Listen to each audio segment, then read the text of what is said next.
Hello and welcome to my general study web series. जिस series में हम बात कर रहे हैं सामान्य अध्ययन संबंधी विषयों के बारे में। और आज के इस वीडियो लेक्चर में हम बात करेंगे एथिक्स से संबंधित एक महत्वपूर्ण विषय के बारे में जिसका नाम है समानुभूति। तो आइए हम शुरू करते हैं इस सब्जेक्ट को, इस टॉपिक को, समानुभूति के बारे में कि समानुभूति क्या होती है, समानुभूति के प्रकार क्या होते हैं, उसकी विशेषताएं क्या होती हैं और समानुभूति सहानुभूति से किस प्रकार अलग है। और साथ में हम देखेंगे कि जो सहानुभूति या फिर कह सकते हैं कि जो समानुभूति की जो कॉपियां होती हैं, हम कह सकते हैं कि जो रेप्लिकेशंस होते हैं वो क्या होते हैं। तो आइए सबसे पहले हम जान लेते हैं कि समानुभूति क्या होती है। समानुभूति को इंग्लिश में हम एम्पैथी बोलते हैं। एम्पैथी बोलते हैं समानुभूति। इसे समानुभूति और सहानुभूति ये अलग अलग करना इनको, क्योंकि इनमें बहुत कन्फ्यूजन होता है। लेकिन मेरा विश्वास है कि आज की इस वीडियो देखने के बाद शायद आपका ये कन्फ्यूजन भी दूर हो जाएगा। तो हम सबसे पहले शुरू करते हैं समानुभूति क्या होती है। तो देखो, समानुभूति का सिंपल सा मतलब यदि जाने तो समानुभूति वह स्थिति होती है जिसमें हम अपनी क्षमता के अनुसार किसी दूसरे व्यक्तियों की स्थितियों को जान सकते हैं। ठीक है, क्या कर सकते हैं? किसी दूसरे व्यक्ति की स्थितियों को जान सकते हैं। मतलब समानुभूति एक किसी व्यक्ति की वह गहन क्षमता होती है या फिर वह गहन सांवेगिक बुद्धि होती है। सांवेगिक बुद्धि के लिए मैंने लेक्चर पहले ही बनाया है, आप जाके देख सकते हो, इंटेलिजेंस इमोशनल का वीडियो। तो किसी व्यक्ति की वह गहन सांवेगिक बुद्धि होती है जो किसी दूसरे व्यक्ति की स्थिति तथा उसकी उस स्थिति में उसकी भावनाएं क्या हैं उन्हें समझने में उसे सहायता करती है। आया समझ में?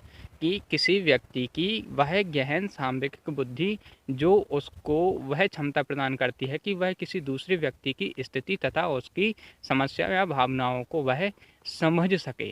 ठीक है, देखो, सबसे पहले मैं बता दूं कि जो समानुभूति होती है इसकी कोई निश्चित परिभाषा देना बहुत कठिन होता है, क्योंकि मनोवैज्ञानिकों ने भी अभी बहुत सारे मतलब मतभेद हैं उनके मन में भी कि इसकी प्रॉपर डेफिनेशन क्या होती है।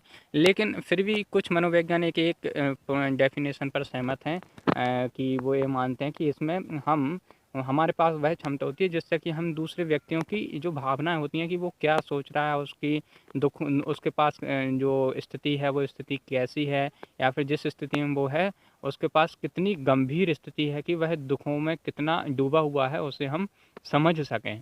ठीक है, इसकी एक और परिभाषा इस प्रकार हो सकती है कि समानुभूति होती है वो किसी व्यक्ति की वह क्षमता होती है जिससे वह व्यक्ति किसी प्राणी या फिर जीव जंतु या फिर काल्पनिक चरित्र की जो छवि है उसको देखकर वह उसकी भावनाओं को समझ सके। ठीक है, क्या बोला? कि किसी व्यक्ति की वह क्षमता जिससे कि वह किसी व्यक्ति, प्राणी तथा काल्पनिक चित्र की भावनाओं को देखकर समझ सके। ठीक है, लेकिन कुछ वैज्ञानिक मानते हैं कि जो समानुभूति होती है, समानुभूति केवल एक व्यक्ति या चित्र या किसी प्राणी की स्थिति की भावनाओं को समझना ही नहीं है। इससे भी आगे समानुभूति वहाँ तक होती है जहाँ तक व्यक्ति, जो सामने वाला व्यक्ति है या प्राणी है, उसकी भावनाओं को उस स्थिति तक समझे जहाँ तक वह स्वयं उसे महसूस कर रहा हो। तो कुछ वैज्ञानिक ऐसा मानते हैं। तो सही भी है कि समानुभूति किसी व्यक्ति की वही क्षमता होनी चाहिए जिससे कि वह सामने वाला व्यक्ति कहाँ तक कितने दुख में डूबा हुआ है उसे समझने की क्षमता हमारे पास है या नहीं है। यदि है तो हम उसे समानुभूति कह देते हैं। लेकिन फिर भी मैं बता देना चाहता हूँ कि इसकी एक प्रॉपर डेफिनेशन नहीं है। लेकिन अभी फ़िलहाल में इसकी परिभाषा देखें तो यही होगी कि किसी दूसरे व्यक्तियों की भावनाओं को अपने स्तर पर समझना कि वह दूसरा व्यक्ति कितने दुख में है और उसकी भावनाएं कहाँ तक हैं। अब हम देखते हैं कि जो समानुभूति होती है उसकी विशेषताएं क्या होती हैं। देखो, समानुभूति की सिंपल सी विशेषताएं होती हैं, वो डेफिनेशन में ही छुपी हुई हैं कुछ विशेषताएं। कि देखो, समानुभूति की पहली विशेषता तो ये होती है कि यह दूसरे व्यक्तियों की भावनाओं को समझने की क्षमता होती है। पहली विशेषता क्या होती है कि समानुभूति वह चीज़ होती है जिससे हम दूसरे व्यक्तियों की भावनाओं को जान सकते हैं, समझ सकते हैं कि वह दूसरा व्यक्ति किस स्थिति में है। दूसरा, समानुभूति उत्पन्न होने के लिए आवश्यक है कि व्यक्ति दूसरों के प्रति क्या करे, करुणा, दया, ऐसी जो गुण हैं उससे युक्त होने चाहिए। और तीसरी विशेषता की बात करें तो ये होती है कि समानुभूति उत्पन्न होने के लिए व्यक्ति को चाहिए कि वह जो मतलब दुखों में व्यक्ति हैं या फिर जो गरीब लोग हैं, निम्न वर्ग के लोग हैं, उनको देखने, उनके पास जाने, उनके बीच में रहने का ज्ञान उसे, या फिर कह सकते हैं कि वो मौका मिला हो जिससे वह उनको उस स्थिति में देख सके। क्योंकि जब तक हम प्रत्यक्ष रूप से किसी व्यक्ति को नहीं देखेंगे तो उसके दुख दर्द को भी हम महसूस नहीं कर सकते। और उसकी नेक्स्ट जो विशेषता है उसके बारे में यदि बात करें तो समानुभूति उत्पन्न होने के लिए एक जो महत्वपूर्ण सबसे ज़्यादा इम्पोर्टेंस विशेषता है, इसको याद रखना कि समानुभूति उत्पन्न होने के लिए सक्रियण श्रवण होना बहुत आवश्यक है। इसके बारे में हम आगे बात करेंगे कि सक्रियण श्रवण क्या होता है और इसकी क्यों ज़्यादा इम्पोर्टेंस होती है। तो ये थी समानुभूति की विशेषताएं।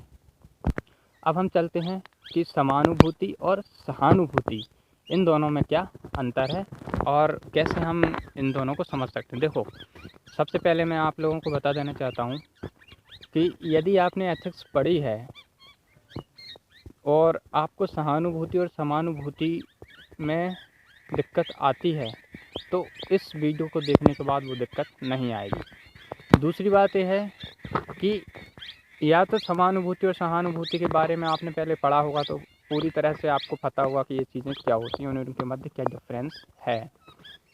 और अगली बात ये हो सकती है कि यदि आपने पढ़ा होगा और इनके बारे में यदि आपने अच्छे से नहीं पढ़ा होगा तो निश्चित रूप से मैं कह सकता हूँ कि आप सहानुभूति और समानुभूति को गलत समझते होगे या फिर उनमें डिफरेंस करना आपको नहीं पता होगा। लेकिन आप ध्यान से सुनना, इन दोनों के मध्य में जो डिफरेंस है वो पूरा क्लियर हो जाएगा। ठीक है, तो आइए शुरू करते हैं कि इनके मध्य क्या डिफरेंस है। देखो, सहानुभूति और समानुभूति दोनों को समझने के लिए हमें समानुभूति पर जोर देना होगा। किस पर? समानुभूति पर जोर देना होगा। देखो, सबसे पहली बात आती है संज्ञानात्मक और दूसरी आती है भावनात्मक। ठीक है, संज्ञानात्मक भावनात्मक के बारे में हम अभिवृत्ति वाले टॉपिक में चैप्टर में अच्छे से जानेंगे। अभी बस इतना समझ लीजिए कि जो संज्ञानात्मक होता है उसका मतलब होता है एक इन्फॉर्मेशन, और भावनात्मक मतलब होता है जो इन्फॉर्मेशन हमें मिली है उसके आधार पर हमारे मन में क्या विचार उत्पन्न होते हैं। ठीक है, तो जो समानुभूति होती है वो दो तरह से उत्पन्न हो सकती है, एक तो संज्ञानात्मक स्तर पर और दूसरी हो सकती है किस पर? भावनात्मक स्तर पर। ठीक है, तो अब देखो, जब समानुभूति संज्ञानात्मक स्तर पर होगी यानी केवल इन्फॉर्मेटिव रूप में होगी तो हम कह सकते हैं कि जो सहानुभूति है वो समानुभूति का अगला स्तर होगा। मतलब समझो कि यदि व्यक्ति को केवल दूसरे व्यक्ति के प्रति इतना पता है कि वह दुखों में है, ठीक है, वह दुख में है, तो व्यक्ति के अंदर क्या हो रहा है? समानुभूति तो हो रही है, लेकिन किस स्तर पर? केवल संज्ञानात्मक, कॉग्निटिव। ठीक है, लेकिन हम सहानुभूति की बात करें तो सहानुभूति में ये हो जाता है कि हम उस व्यक्ति के दुखों को दूर करने के बारे में सोच रहे होते हैं। ठीक है, तो उसको हम क्या कह देंगे? सहानुभूति। समझना शुरू से ही, नहीं तो क्या हो जाएगा, इसमें पूरी खिचड़ी हो जाएगी और पूरा का पूरा गड़बड़ हो जाएगा। इसलिए सहानुभूति और समानुभूति को समझना बहुत ज़रूरी है, नहीं तो पूरा का पूरा टॉपिक आपका जो पूरा टॉपिक है वो बेकार चला जाएगा। तो इसलिए मैं बता रहा हूँ कि जो समानुभूति है इस पर ज़्यादा फोकस करना है। समानुभूति दो तरीके से उत्पन्न हो सकती है, एक होती है संज्ञानात्मक और एक दूसरी होती है भावनात्मक। यदि समानुभूति संज्ञानात्मक हुई तो उसका अगला स्तर क्या होगा? सहानुभूति होगा। ठीक है, अगला स्तर क्या होगा? सहानुभूति होगा। ये पहला अंतर। ठीक है, अब दूसरा देखो, यदि जो समानुभूति है वो भावनात्मक स्तर पर हुई, भावनात्मक स्तर मतलब कि समानुभूति किसी व्यक्ति के प्रति ऐसी उत्पन्न हो कि वहाँ पर 100 मतलब मेरा और पर मतलब दूसरे सामने वाले का अंतर समाप्त हो जाए। क्या हो जाए? समानुभूति यदि इस प्रकार उत्पन्न होती है जहाँ पर 100 तथा पर का अंतर पूरी तरह से समाप्त हो जाए तो फिर क्या होगा कि जो समानुभूति है वो सहानुभूति का अगला स्तर बन जाएगा। आया समझ में? हमने पहले पढ़ा था संज्ञानात्मक, जिसमें हमने समानुभूति को छोटा और सहानुभूति को बड़ा माना था। ठीक है, दूसरा हमने पढ़ा भावनात्मक, जहाँ पर स्व तथा पर का अंतर समाप्त हो रहा है, तो वहाँ पर क्या हो गया, समानुभूति बड़ा हो गया और सहानुभूति छोटा हो गया। अब देखो इसका तीसरा अंतर समझो। जो समानुभूति और सहानुभूति होता है वो अलग अलग इसलिए होता है क्योंकि सहानुभूति में स्व तथा पर का डिफरेंस हमेशा बना रहता है। सहानुभूति में व्यक्ति इस स्थिति में नहीं होता है कि वह दूसरे के दुखों को बिल्कुल दूर करने के लिए पूरी तरह से तत्पर है।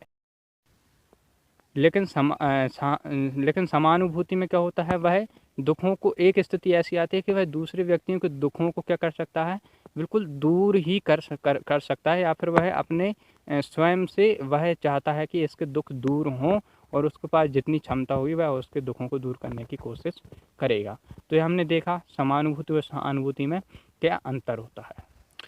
अब हम बात करते हैं समानुभूति कॉपी, इसको हम रेप्लिकेशंस भी कहते हैं। एम्पैथी रेप्लिकेशंस मतलब समानुभूति की कॉपी क्या होती है। देखो जो ये स्थिति है ये सामान्यतः छोटे बच्चों में पाई जाती है, लेकिन कभी कभी बड़ों में भी दिखाई देती है। और इसकी स्थिति हम जाने कि ये क्या होती है, समानुभूति जो रेप्लिकेशंस होते हैं वो क्या होते हैं। तो देखो ये वह स्थिति होती है जब किसी व्यक्ति के अंदर भावनात्मक समझ विकसित नहीं हो पाती है, या फिर भावनात्मक समझ जो होती है वो अनुपस्थित होती है। तो भावनात्मक समझ की अनुपस्थिति में किसी स्थिति विशेष की भाव अभिव्यक्ति उसी तरह करना जिस तरह उस भावना के अपने अंदर होने पर वह व्यक्ति करता।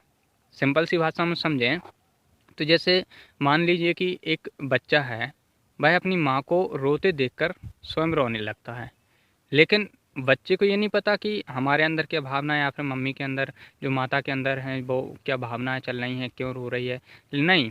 लेकिन क्या होता है कि समानुभूति चिंता रखने के कारण, उस माता का और बच्चे का जुड़ाव होने के कारण वो बच्चा भी रोने लगता है।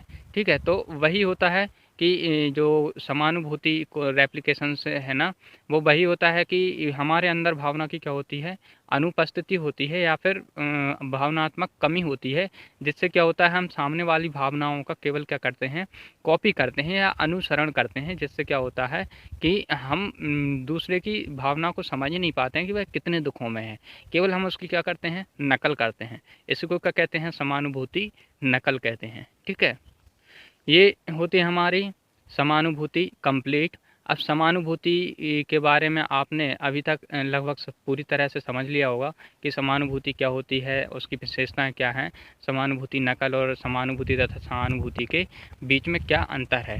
ठीक है, और आज के इस वीडियो में बस हम इतना ही करेंगे। अगली वीडियो में हम देखेंगे कुछ और विषयों के संबंध में।